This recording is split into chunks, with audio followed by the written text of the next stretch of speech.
Welcome, everyone, to Unwinding the Spool Podcast. My name is Andrew, and I am joined by one of my best friends, Will, and we're here to talk all things 3D printing and additive manufacturing. If you are a maker in the maker world and you love to design things and 3D print them for all different kinds of projects or hobbies that you are interested in, then you are in the right place.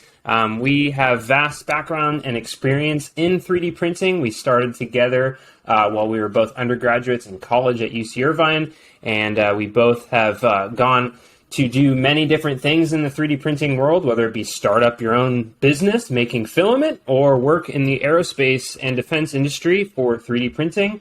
And now we're coming back to share our experience with you all in the form of this podcast. So in today's episode, episode 3, we will be talking about CAD for 3D printing. And before we go any further, you might be wondering, what is CAD?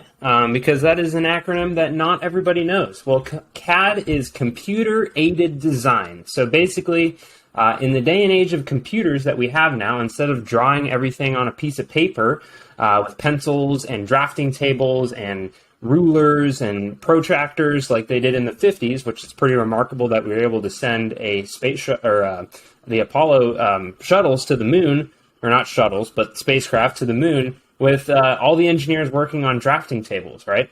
But with the computers now, we can do all of that crazy drawing and designing on the computer. So in today's episode, we're going to be talking about several different CAD softwares that you can use to help your 3D printing projects if you want to design things from the ground up, modify things, etc., etc. We're going to talk about free versions of these CAD softwares, paid versions, and the pros and cons of all of them. So, Will, did I leave anything out? No. Ivo, do you want to start before we dive into the softwares, kind of about what is different when you're designing for 3D printing? Yes. Yeah. Thank you for catching me up on that. So, yes. So with 3D printing, do you want to talk about this? Yeah, sure. I only because I just did this for my middle schoolers. So there you go. Perfect. The thing that's different when we're designing, especially for 3D printing, is in your head, there are lots of products that you may want to make. There's lots of projects you have going on. Not all of them are suitable for 3D printing. But a couple of key things to keep in mind is you want to focus on scale. How big is this thing you want to make? You want to focus on level of detail. You know, how intricate are these parts? You want to focus on tolerance. So how well do these parts have to fit together? And you also need to focus on kind of the overall orientation of the part. So if it's got a lot of weird overhangs and things that would print in midair, you have to be thinking about that as you're making it, because every time you want something to print in midair, it has to print support material. That support material has to be torn off. If you're tearing something off the model, it's not going to look good as the parts that didn't have to have support material torn off of them. So there's those couple of things. Also, you have to focus on, I'm kind of going to dive into each of those in a little more detail, but when you're focusing on scale, we're talking about if something's way bigger than the 3D printer you have or have access to, you're going to have to divide it up into pieces and assemble those pieces later. If it's really, really small, then it may not be able to get any of the detail you want in it, or it might not be able to print it or recognize it at all. This includes things like really thin walls. If it's got a very thin wall and then you scale it down even further, suddenly that wall disappears in the slicing software, which we'll talk a bit more about when we get into slicing. Also, when designing for 3D printing, we talk about intricacy and detail. So if you have a small scale piece and then you put a bunch of minute detail, like you want to make a bunch of D&D miniatures and they've got like tiny little axes and the axes have a handle and the handle's got like leather and the leather has wearing on it. Well, if you're printing those miniatures to be, an inch tall, that's going to be hard for that stuff to come out. However, if you're printing, say, that miniature or that figurine, but 6 inches tall, maybe those details will come out. And then the other thing would be talking about, so we talk about scale, we talk about tolerances. A lot of the tests we've done for our filament at CLP, the company I started, was basically a lot of threaded objects. Threaded objects need tight tolerances to each other. But let's say you're having a 3D printed part interact with a non-3D printed piece of hardware. That's a different tolerance entirely, because now you're not using the same method to make them. And then the fact that that's really all I got. Yeah. Right. Yeah, no, you covered basically the main points, and also the point to consider with tolerances is depending on the printer you're using, even though printers say that they have the same tolerance, or they might have different tolerances depending on the quality of printer you're using. If you print the same part on one printer, it might be slightly different than on another printer, also depending on how the printer is calibrated, if it's calibrated well. That's a whole other can of worms for another episode, but that's also just something to consider. One thing that, as Will was talking, I wanted to, we're going to try out in this episode doing some screen sharing, and we're going to do our best to really explain all of what we're seeing on the screen for those that are just strictly doing the listening version of the podcast. So we're going to try the screen sharing and see how that works. But one thing I thought of as Will was kind of talking about the design principles specifically for 3D printing, you can go online, and I'll pull it up here, and you can find, if you just Google 3D printing design guide or design rules for 3D printing.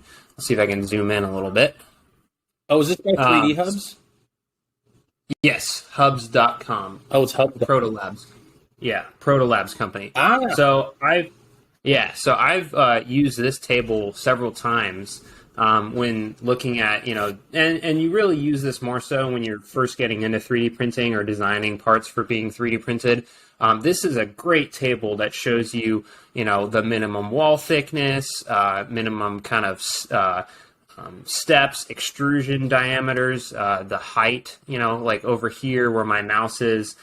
You don't want to extrude a part that is a certain amount taller than it is diameter. There's a kind of like a ratio there, like the part shouldn't be, they have it for all different kinds of 3D printing. So mainly this first row up here is going to be most applicable to probably the people listening to this podcast. Fused deposition modeling, that's the style of printing that we do most of the time. And then there's a bunch of other ones as well. So I just want to throw this in there real quick because this is a cool little visual for those that are learning CAD for the first time going into 3D printing. This is kind of a good rule of thumb to print out and then have next to you as you're designing your parts. And we'll also make sure we have the link to that in the description of the video, as well as the description for the actual episode of the podcast. So you'll be able to see these links and the links that we share. That's definitely a great point. Yeah, and so for those listening, it's just a table that shows all these different features of a part, whether it be a wall, an extrusion, a cutout, a pin, external diameter, internal diameter, spacing, just things like that. And it just tells you the minimum value. In this case, it's all in millimeters, so you might have to convert if you use inches. So that's kind of a cool design guide that we use here. Oh, let me stop sharing our outline for the episode. So that's kind of the basic things to consider when you're designing for 3D printing. Unfortunately, that's just one of the drawbacks with the software is there's limitations, but there's also limitations with machining. So you just, have to consider all those things. Mm-hmm. So I think what we're going to, is there anything else that you wanted to add to this section? I think we covered that pretty good. So now we're going to really get into the meat and potatoes of this episode and talk about all of the different versions and brands of CAD software that we've had light experience with or heavy experience with that vary from either being free or paid versions of the software. So Will, do you want to kick it off? We're going to talk the first one about TinkerCAD. Sure, yeah. So let me quickly pull up TinkerCAD. So TinkerCAD is what we use to teach all ages about modeling. So Aldrin and I have taught kids from, elementary, middle school, high school, all using TinkerCAD. We've definitely had our fair share of experience in it. I'll show you here in a second why it's pretty rudimentary. So TinkerCAD is effectively just a way to use basic shapes. It uses basic shapes to create models. So you're not going to be doing a lot of we're going to do extrusions and then we're going to do waves and curves and we're going to do all this math. Yeah. It's very okay, we're going to put some blocks together and call it a bus. And so it's pretty basic. But what's great is that you can export STLs from it. And so with my kids in the middle school, I can take, like, they can make crazy, silly creations like turtles that don't look like turtles, but hey, they think they look like turtles.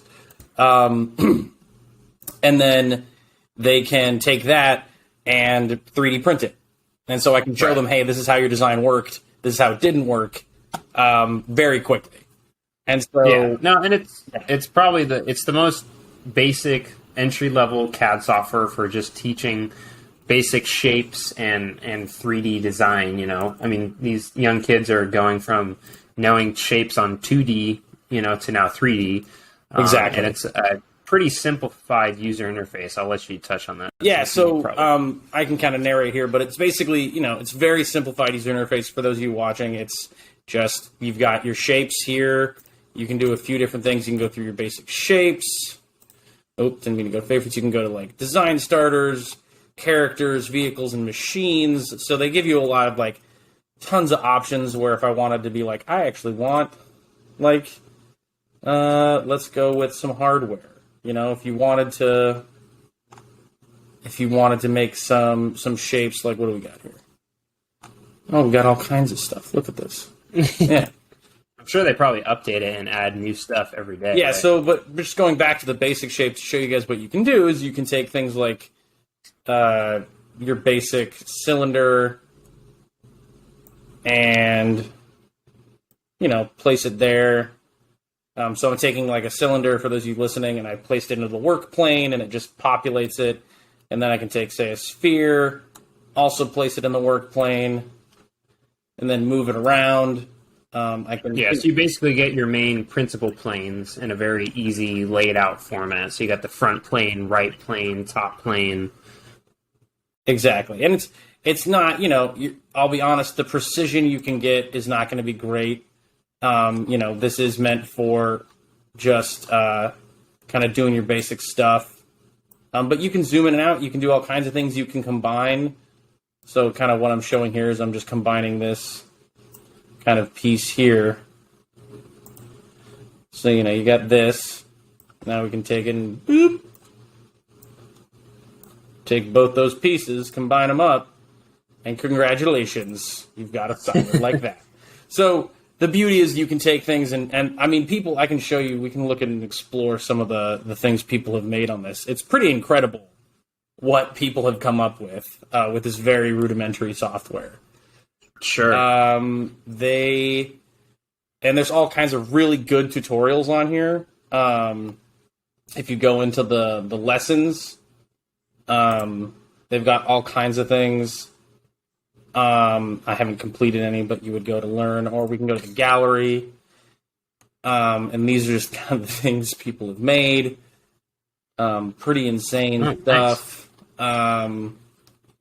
Ada Lovelace, pioneer of computer science right there. We have this beast, a crown, a origami city. Yeah, that's pretty cool. People are able to make all that on TinkerCAD. Yeah, and then we've also got this great example of someone who actually went ahead and tinkered something and then 3D printed it. Nice. So, just taking something from that idea. So this is great if you really just want to try your hand at going from nothing to, going from an idea in your head to an idea on screen to a 3D print. It's a really great way to just start that process. Yeah, no, that's honestly one of the most rewarding parts when you're first getting into 3D printing is going from something that either you downloaded on the computer or designed yourself and seeing that be made, and then a few hours or day later, it's a physical, tangible object that you can, touch and hold in your hand. Absolutely. I remember I was always, when I first got into printing in the SPL lab, or the SPL, was like, oh, can I print my go-kart frame? And I was like, oh my gosh, it's actually coming out on the printer, and so just seeing it come to life is super cool. Absolutely. And I think one of the cool parts is you kind of there's been this recent fad, I don't know if you've seen, of taking children's weird drawings and turning them into professional animated drawings. I feel like I have seen that. It's great. Artistic quality almost, Yeah, and so it's kind of that. It's you take this kid's weird idea, we're I want to make a cat, and they make a weird version of a cat, and then they 3D print it, now check it out, there's the version of the cat that you made. Right. Like, and it's and the goofy cool looking. thing now, Huh? yeah, and the cool thing now is that they have inkjet 3D printing, so you can create color realistic 3D prints. Which, just to touch on that, that's again another topic for a whole nother episode. But they literally combine regular inkjet printing with 3D printing, so you can, if you draw something and create it in TinkerCAD, you could get a color realistic model printed. There you go. There you go. Yeah. So what's next on our yeah, list? so that's so TinkerCAD's the most basic form of CAD. So it's really good if you have zero experience or background, or you're trying to teach someone, such as a young kid. The next one that we're going to touch on, we both have really not had any direct hands-on experience with it, but it's still a software that should be talked about. So this is a software called Blender, and a few of our friends in the past have used this. Definitely. So Blender is a software that's really tailored for people who want to get into like stuff like video game design, 3D animation for like companies like Pixar, things like that. So it's the work that you do in Blender has a lot to do with like surface modeling, creating like, faces, characters, kind of photorealistic, but also like kind of cartoony, so obviously all video games and, animated movies are made in some way, shape, or form. I don't know if they use Blender or not in, the movie industry, but this is definitely the software to use if you're looking at getting into that and you want to be able to still 3D print the models that you're making for your hobby, or if you're pursuing like an animation degree in art school or something. This is definitely the way to go about that, because I'm pretty sure you can still export all these as an STL, right? Well, yeah, you can still export from Blender into an STL. And just, it's one thing is like for you guys at home who aren't seeing the screen, it's also just like a lot of the examples they show are clearly more like video games or animation, where it's very focused on texture and look and how light hits it and how it feels, how it reacts to things. So it's way more about what the model is doing in the digital space, less about, and that's why sometimes if you get like a Blender model, if you're online and you get an STL of a really good looking version of like an animated character you like, it might be able to be rendered, but let's say you throw it on your slicing software, and we'll talk more about that later, obviously, but let's say you throw it in your software, it may not actually be a great 3D printing model, because Blender is not catered towards 3D printing, it's catered towards 3D animation. Right. Yeah, that's a really good point, especially if you've got a lot of like texture in your model.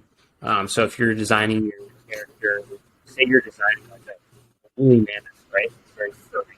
That's going to be very hard for a 3D printer to accomplish something like that. But yeah, essentially, like Will said, for those listening, like Blender, if you think about any of like the Disney Pixar movies, like Ice Age. I know it's not Pixar, but I think it's. I feel like that is not Pixar. Is Ice Age not Pixar? Ice Age is DreamWorks. Oh, darn it! Wow. Okay. Well, clearly I don't know my my kids' animation. No, it's all anymore. good. It's like you're thinking like Toy Story or Up. Up. Yep. All those movies. Shrek. That's also a DreamWorks one. Yeah. None of that, because I watched that over the weekend actually. Really? So, yes. But yeah, so that's kind of what you're going to use Blender for. It's still a very powerful software, just kind of in a different way. And it's also free. And it's also a really cool feature to have, that you can, try it out, and there's really no paywall to get into it. Right. So that is very cool. Yeah. So I'm going to stop sharing my screen, and then Will, once you hop on the screen share, we're going to talk about the next one called Rhino. Oh, okay, yeah. So this is kind of veering from from freeware into payware. Rhinoceros is on. I think they're on Rhino 7. I'm still using Rhino 5. Yes, because that's what I paid for, and I don't want to pay for another license.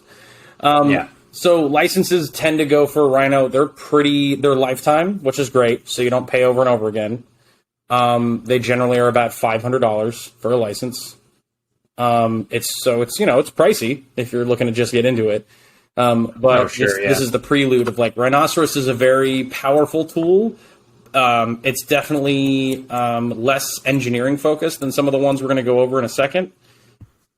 But it's very focused on enabling design and art and good shaping of things and stuff like that. So I'm going to share my screen on a project I've been working on with a buddy in Long Beach. Oh, cool.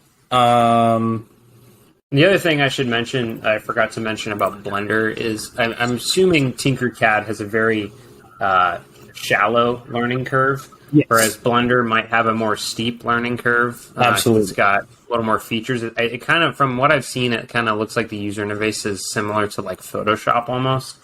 Right. So as these programs get more complex, the learning curve is going to get steeper. So just keep that in mind. It really doesn't like it when I try to share a full screen. Oh, it doesn't? Yeah. Well, hang on. Let me see if it works if I bring it over to screen 1, and then I'll try it.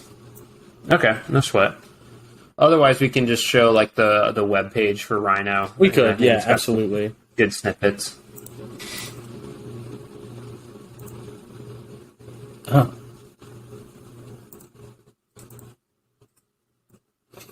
Okay, well... Sorry for the technical difficulties. Yeah, pardon our technical difficulties. Yeah, she doesn't want to share. Okay. So, yeah, I can share a quick web screen. I might have the same problem with SolidWorks too, I don't know. It just doesn't want me to share any of my full screens is the issue. It could be that maybe the, like, when you full screen it, it's running the GPU or something, harder. Maybe I can do it. Maybe you're right. Maybe at full screen it would work. I don't know. I'm not super whiz when it comes to computers, but I know, that sometimes happens when I'm in like a meeting and I'm trying to share something. Okay. Well, anyways, what we'll do is I'll pull up the Rhino website. Yeah. Real quick. So, Rhinoceros is a pretty...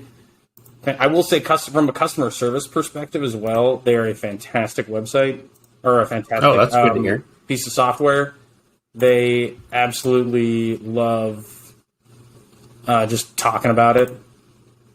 Or they love not talking about it, sorry. They love talking to you. Yeah, troubleshooting and keeping you in. Right. And they do tons of add-ons. So this is kind of what... We're not going to get you too far into the world of like alternative software stuff. Come on.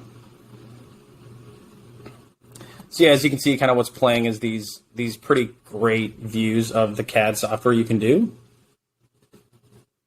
And Will, correct me if I'm wrong, because I've only used this for like an hour, and you've used it way more than me. Rhino is more focused on surface modeling, right? Correct. So this is way more focused on, as you can see, kind of the design on creating surfaces and forms that you can see and use. And so it's... Oh, look at that. Yeah. F1 car. Nice little race car. And so you can still definitely use the... Hang on, I'm going to switch to...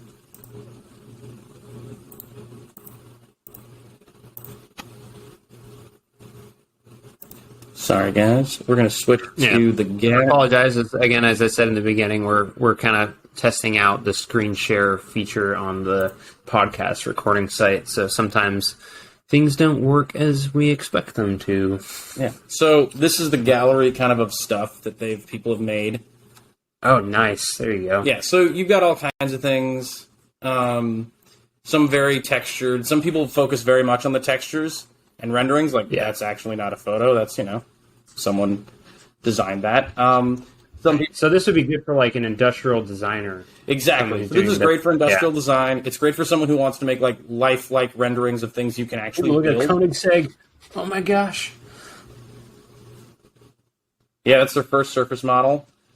Nice. And then there's some things. So these are like amazing. I have to say, I don't make stuff like this. But you can really make all kinds of... I mean, here's what more of like the things I would make and the rendering style I do, which is more, like actually making kind of things that you can 3D print. Yeah. And making models. So you can use it. Yeah. and make crazy, car designs, right? And you could also just make a bracket that you want to 3D print too. Yeah, and so you can see. I think this actually the prosthesis is a great example of kind of where 3D like Rhino does a great job, which is that it kind of can do all this blending and flowing of material here. As you can see, it's even after it's printed, so you can do a lot of really great curves and organic curving that is hard to do in more kind of strict, rigid engineering forms. However, the key thing is like we'll show you in a second in other softwares that kind of are always checking to make sure what you're doing is possible and feasible for 3D printing. Rhino doesn't do that. So Rhino is you have to like take your own knowledge and put it into the model, and you have to understand, the checks. There are no checks and balances within the software. It's just like, yep, you did it, try it. Right. Right. So, anyways, that's what I have about Rhino. I love it. It's very powerful. I wish I could show you guys some of the projects I'm working on now. Maybe we'll figure that out for next time. But it is a really great software to work with. Mm-hmm. Yeah, I remember when you used it a lot when we were in the speculative prototyping lab at UCI. Mm-hmm. But yeah, for those listening, kind of what Will was going over, just to reiterate, if you imagine like a nice 3D rendering with shiny surfaces, like you have a metal object, it looks like metal. If you have a plastic or rubber object with like a textured surface, you can really accentuate them and make it look nice. So like, imagine like Apple and their product launch, right, for all their new iPhones and products. And, and a lot of those are renderings, very photorealistic renderings. But it just looks awesome. And then you can also create more basic, shapes for just, 3D printing for brackets and more functional things. Absolutely. Yeah. So how's the learning curve with Rhino? I can't really remember. Rhino is definitely steeper. Rhino, I mean, I took a course on it at UC Irvine. So, that's right. Professor Jackson. So like I went through a full quarter, 10 weeks of training on it. And that kind of got us really well started. It's definitely tough if you want to do your own self-paced kind of thing. It has good tutorials in it, but that self-paced without like an assignment or something to get done, it's hard to want to like to figure out what you want to solve. So I would definitely suggest they also offer classes all over the country and the world. So McNeil offers classes, local maker spaces. Who knows? Maybe we'll even put out a little sub-series on it or something to show people. But definitely I would suggest, if you have the abilities, run through the tutorials, but also try to go through your university or school first and use the education license and see if you can try it out.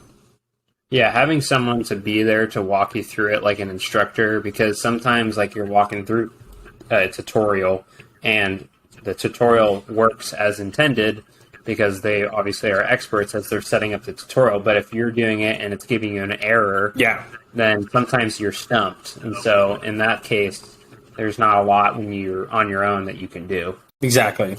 Absolutely. So, cool. Awesome. So I think we'll move into the next one. So this next one is jumping more into the engineering grade level of CAD programs. And so this one is called Fusion 360, made by a company called Autodesk. They actually, I think it's the same company that makes TinkerCAD, right? Autodesk also makes TinkerCAD? Let's see. Yes. Yeah, so Autodesk makes TinkerCAD. They also make Fusion 360. So Fusion 360 came out, I don't know, I think maybe 10 years ago. I'm not too sure. But it came out as a kind of a competitor to SolidWorks, a more entry-level competitor. I think for a while it was free. It was, so it really attracted it really attracted a lot of initial users being free versus SolidWorks being thousands of dollars. And so it was a really cool, I've actually never used this directly just because I've always had access to SolidWorks when I've been doing CAD work. But it's a very similar tool. I believe it's, you're going to hear this term when you get into engineering grade CAD programs called parametric modeling. What that basically means in layman's terms is like your features of your 3D model are built off of each other. So you use like a sketch, you extrude that sketch into make a block, and then you put a circle on your block and you cut a circle out. So all those features, it's like a tree, and it's called a parent-child feature.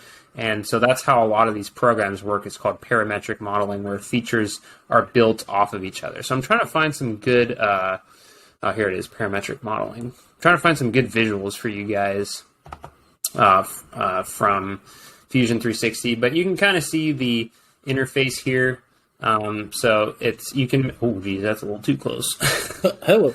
So you can kind of see some, so this is the layout and the user interface. So from what I've heard from people that have used it, is it's not an incredibly steep learning curve, but it's still, can get kind of complicated, if you're trying it out for the first time. Oh, also, if you want to select resources, it'll show you kind of a little more.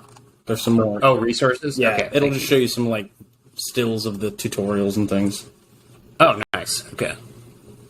I just keep scrolling down here. Go to resources and then Fusion 360 fundamentals. Resources, okay, and then Fusion 360 fundamentals. Or getting started, sorry.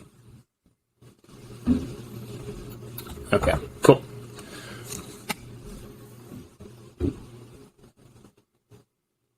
I'm not getting any visuals on this one. But do you want me to share for a second and you can talk? Yeah, why don't you hop on the screen and share if you're getting some good visuals. Yeah. I'll stop mine.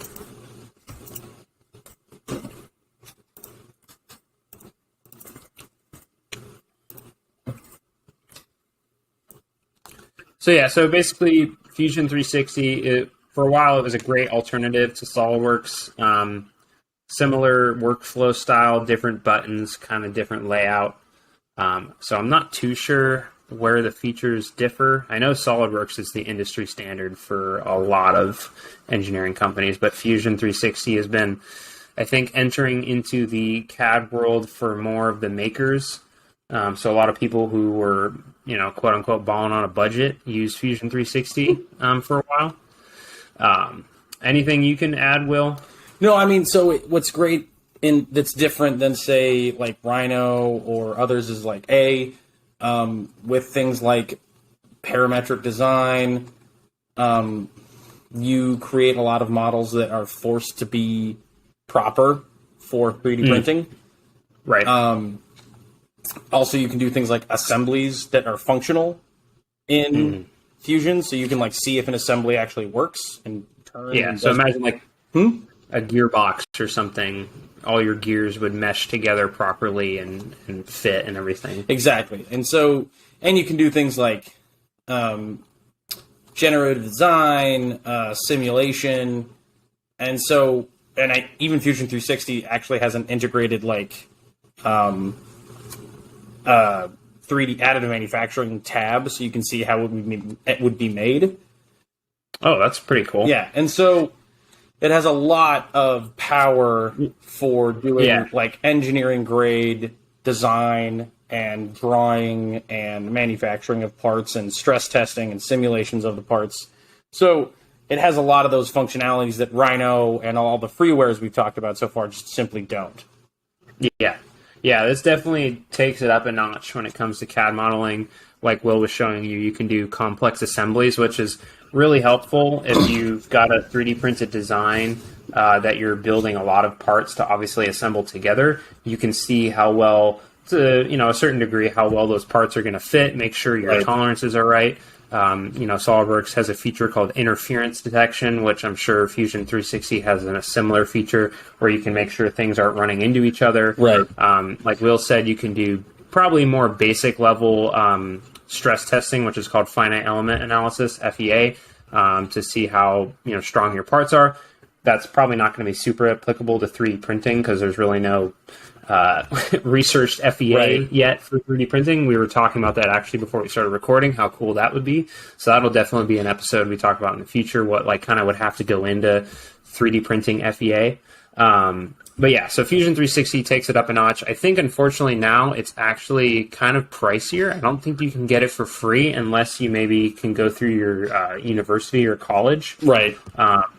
So, for instance, so it's, you can do this one monthly. So they do $60 a month, or you can pay $400 a year, which is about $40 a month, or you can do a 3-year plan or subscription, and it's $1,068. So it's definitely getting up there, in the price, but you pay for what you get, just as the old saying goes. Absolutely. So this one's pretty cool. There's a big user community, so I'm sure you'll find a lot of tutorials and help forums and whatnot. And I'm sure if you're paying this much for a CAD software, there's probably a good customer service number that you can call for Autodesk as well. So that's kind of the first engineering grade CAD program. Now we're going to get into my favorite, my bread and butter, that Will actually introduced me to for the first time when we were still at UC Irvine, and that is SolidWorks. So I'm going to go ahead and hop on to my screen share, and I'm going to pull up my go-kart 3D model assembly. So here we go. So SolidWorks is probably like the industry standard when it comes to 3D CAD modeling. So this is a pretty high-level engineering-grade CAD software where you can design complex parts, complex assemblies. You can do pretty complex features, and the CAD program is the same style where it's a parametric style modeling where features are built off of each other. So I'm going to go ahead and actually, this is an assembly, so it's a little bit different layout than like a part by itself. So I'm going to open up just a single part, and you can kind of see how the user interface will work with. Oh, we got a file problem here. No, it's just an older version. Okay, so you can see this is a basic part, and you have all these different faces. This CAD program is very on top of like making parts that physically have to make sense. Like parts can't be disjointed. Parts, like, it has to be a solid body. You can't have like thin features. Like, everything has to have a thickness. It has to have, to some degree, if you're going to be exporting this as an STL for 3D printing, this program will catch you if you try and do something, if you try and cut a corner the incorrect way. It's going to make sure that your part makes sense in the physical realm. So you can see here on the left side of the screen, this is like your feature tree. So this is what you use to build your part. You start on the same, like the principal planes, front, top, right, similar to many other CAD programs, just like TinkerCAD, all the way down to the basic one. And then you just build features off of each other. So you start with a basic sketch, like we show here. So literally the first sketch of this whole entire part is a rectangle or a square inside a square. And then I extruded that and made this tube, and then, it just kind of builds off of each other. So the only tricky thing is, like, if I try to delete that sketch, it's going to mess up the whole model. So, this software definitely has a learning curve. I'd say, once you get used to the user interface and kind of like the general workflow, it's actually not too bad. It's pretty intuitive, honestly speaking. And, I use this program pretty much every day. So it really helps to use it frequently, because if you don't use it, you lose it type thing. So, Will, you have anything to add about this? You can also do FEA in here, pretty complex simulations, flow analysis, stuff like that as well, just like Fusion 360. Yeah, and so just so you guys, this is for everyone at home, the Rhino software I was talking about, my bread and butter, all on the left side, it's very tool focused. It's very, what kind of things can you make with what kind of tools, which is why they're always out there. Whereas in SolidWorks, I think this is telling, and why it's kind of different for different versions of, not versions, but different for different uses, and it's useful for different people, is that the SolidWorks is very focused on layers and making sure your parts make sense. So SolidWorks is very focused on making sure that you're creating assemblies and designs that make sense. Whereas Rhino is very focused on just giving you all the tools you need to make whatever you want. And I think what's great about SolidWorks, and when I first started working in 3D modeling, I used SolidWorks only, is it really does help limit you in ways that are manufacturable. So it's limiting you, but it's limiting you because it knows inherently how you can make things. And so it inherently helps you stay on track of something that would be easy to manufacture. And I remember when, Andrew, when we first had this 3D model, the SolidWorks model, we were able to kind of see, okay, what problems are we going to encounter in making this? Right. So I think that's kind of something that maybe wouldn't happen in like a Rhino software, where you would just kind of be like, oh, well, it looks like, it did it. Let's just make it up. Yeah, no, definitely. So this really helps you to create realistic parts. If you're going to be going into any type of engineering field, most of the time people that use this, they're mechanical or aerospace engineering, but there's other engineering fields as well.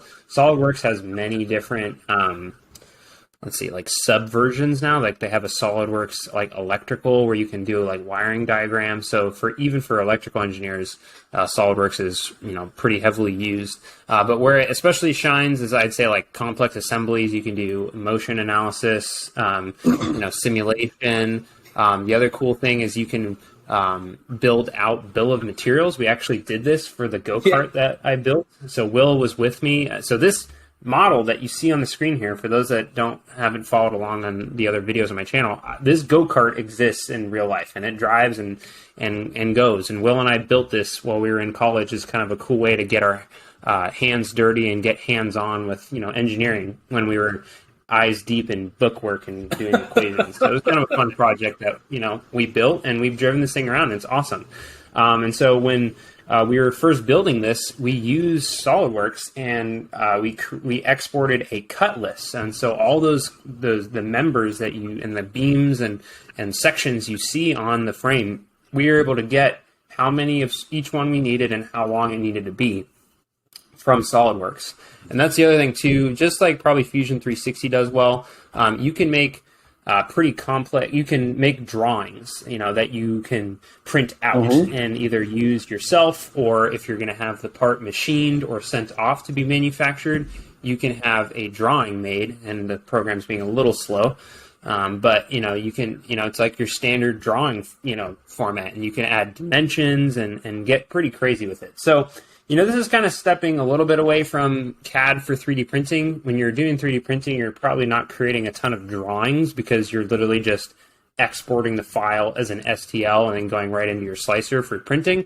But it's just, it's good to know that this software has this ability to do all this, because if you're going to be using this like for a job where you're not only doing 3D printing, like you're having parts machined, it's very powerful in that sense too.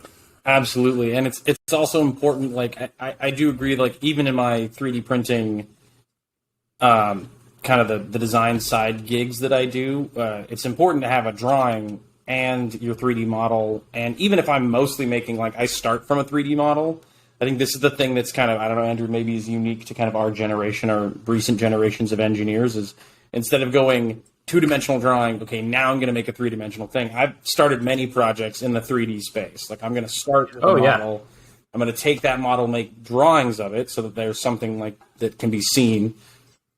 And then I'm also going to prototype it in a 3D printer. So there's three ways to visualize it. You've got the 3D digital model, you've got your drawings, your two-dimensional drawings, which is really important if you're sending things to like a machine shop or something like that. And then you've also got your three-dimensional prototype. And so I think that's a really important piece. I do think it's an important piece, even with, the 3D printing world, to have that drawing. Right.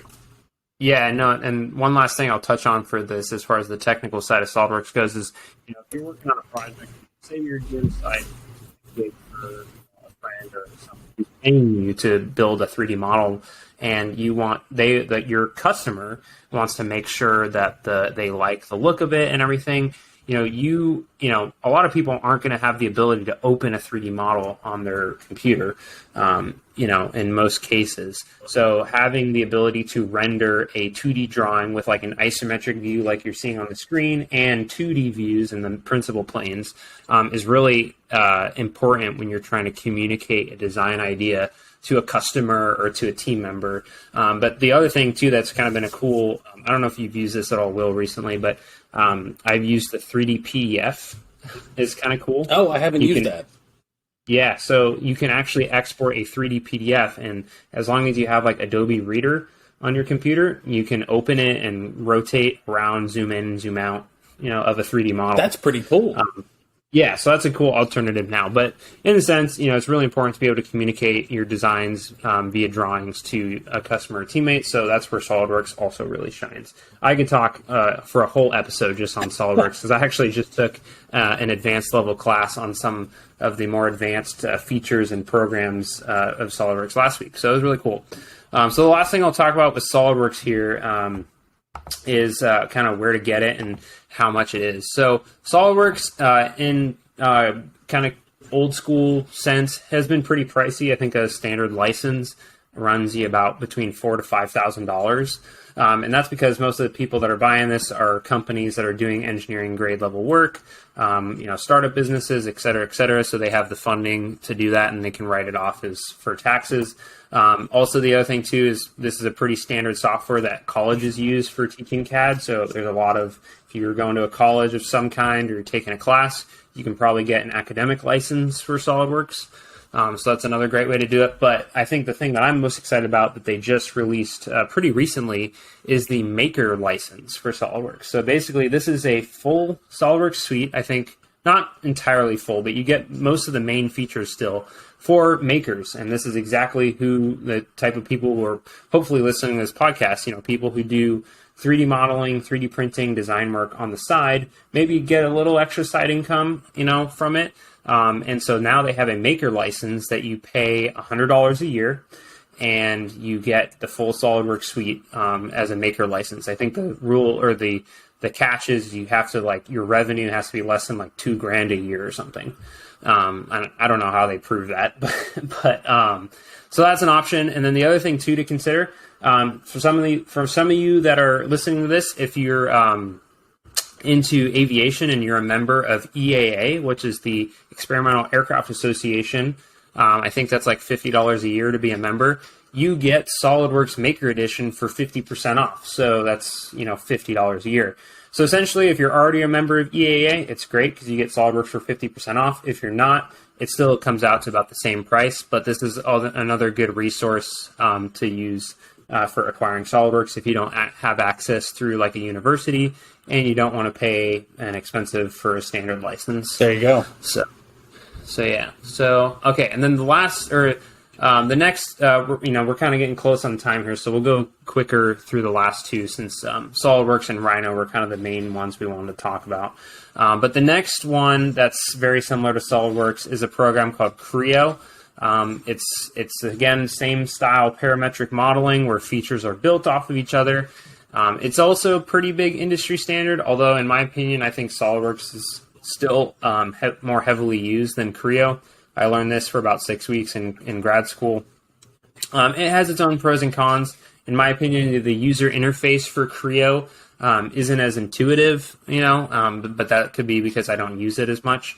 I'm pretty sure you can still do complex parts, assemblies. You can do FEA, finite element analysis, and things like that. It's just set up a little bit differently in how you're doing the workflow for these parts. So this is another option. Again, this is probably, I don't know exactly how much it is, but my guess is it's pretty pricey. Probably similar to SolidWorks, you're talking $4,000 or $5,000. But if you can get it through your school, it probably is free with an academic license. So just another option, but in my opinion, SolidWorks is a little bit better because it's more widely used. So there's a bigger user community, so you can get help a little easier. So, Will, you want to touch on the last one? Sure, absolutely. So, last one we're going to touch on is OnShape. OnShape is entirely, what do we call it? It's browser-based, so you don't have to download anything. Oh, yes. And so, one thing is also, it's still free. There is still a free version. They have paid versions now, but I'm going to share my screen here. Whoa. Hey there, it's OnShape. So, OnShape free, you still get lots of modern CAD tool kind of aspects. It also, you can use it on your phone and on your tablet, which is great. Yeah, that's super cool. And then I was able to sign up and pull up, I can pull up one of these.